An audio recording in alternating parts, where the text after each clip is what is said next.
Posibleng ipaaresto o ikulong ang sinumang magsusuot ng protest clothing sa nalalapit na sona ng Pangulo, ayon po yan sa Secretary General ng Kamara. Pero giit ng isang mambabatas, paglabag yan sa kalayaan ng pamamahayag. At nakatutok si Darlene Cai.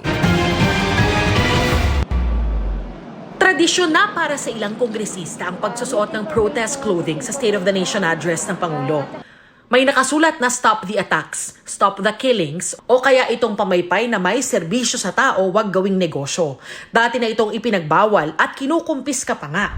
At sa SONA 2024 ni Pangulong Bongbong Marcos sa July 22, sabi ni Secretary General Reginald Velasco, mas maghihigpit.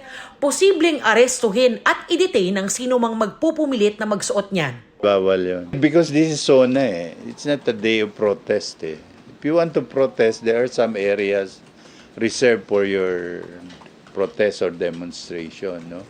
This is not the place and the time. Maaari naman daw na magsuot ng cultural clothing at pwede ring magpahayag ng statement sa pamamagitan ng ibang simbolo sa damit. Pero bawal ang mga may nakasulat na salita o caricatures.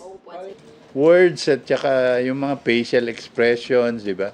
Hindi kasi this is a formal event Makikita mo agad na yan, may mukha nung isang personality na ginawang cartoon o ano, di ba? Yan ang mga bawal, no? Yung anything derogatory to personalities or people of authorities, no? Bawal yun. Kakausapin muna ang may suot at bibigyan ng pagkakataon na magpalit. Pero kung hindi madaan sa pakiusap, doon naaarestuhin ng security personnel. Pumalag dyan si ACT Teachers Party List Representative Franz Castro ng Makabayan Bloc. Paglabag daw ito sa kalayaan sa pamamahayag. Magsusuot pa rin daw ang Makabayan Bloc ng mga kasuotan na magpapakita ng hinaing at kahilingan ng mamamayan sa SONA. Ang ilang militanteng grupo naman, ikinakasana ang kanilang gagawing kilos protesta sa araw ng SONA.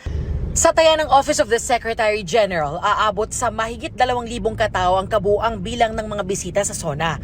Bukod pa yan sa aabot sa 3,000 security at congressional staff. Kaya kasama sa paghahanda ang budget sa pagkain, na aabutin daw ng 20 milyong piso. Kung hahatiin yan sa 5,000 tao, aabot ito sa 4,000 pisong budget para sa bawat isa. Alam mo, yung security lang natin, ilang daan na yan, di ba? O personnel natin sa Congress, mga 2,000-3,000 na yan. Then yung guests natin, mga 2,000. So, that's just about the right. Para sa GMA Integrated News, Darlene Cai, nakatutok, 24 oras.